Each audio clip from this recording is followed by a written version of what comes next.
Բարի երեկո, սիրելի քրիստոնյաներ, ես այսօր ուզում եմ խոսել Էշմիածինի դեպքերի մասին, որ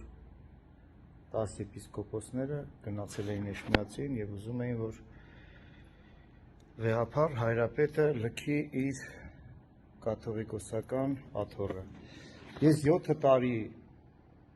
առաջ մասնակցել եմ Նոր Հայաստան Նոր Հայրապետ շարժմանը,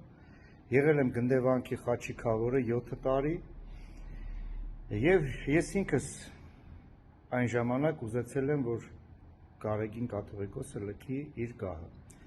բայց 7 տարի շփվելով իրենց հետ, նախկին Գնդեվանքի վանահայր Հայր Գոյրունի, այսօրվա կարգալույծ Արմեն Առաքելյանի հետ, ես հասկացա, որ ինքս կի Գարեգին վեհափառի ոտի եղունգը չարժի և շատ անբարոյական, բառից բուն իմաստով, հոգևոր լեզվով ասած, նա պոռնիկ է և ես դա կարող եմ ապացուցել, երբ ցանկանա դեմ առ դեմ նստելով ինձ հետ, կուզի հեռուստատեսությամբ ելույթ կունենանք, կուզի հենց այսպես թող հավաքվի, գա ես էդի ապացուցեմ։ Եվ ես կխնդրեմ բոլոր քրիստոնյա ժողովրդին, որպեսզի իմ սխալները իրենք չանեն։ Ես այսօր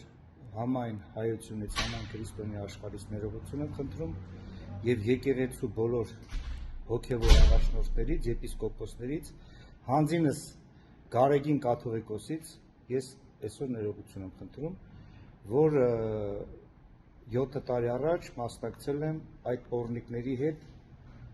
իր դեմ ցույցին։ Խնդրում եմ քրիստոնյա ժողովուրդը զգոն եղեք,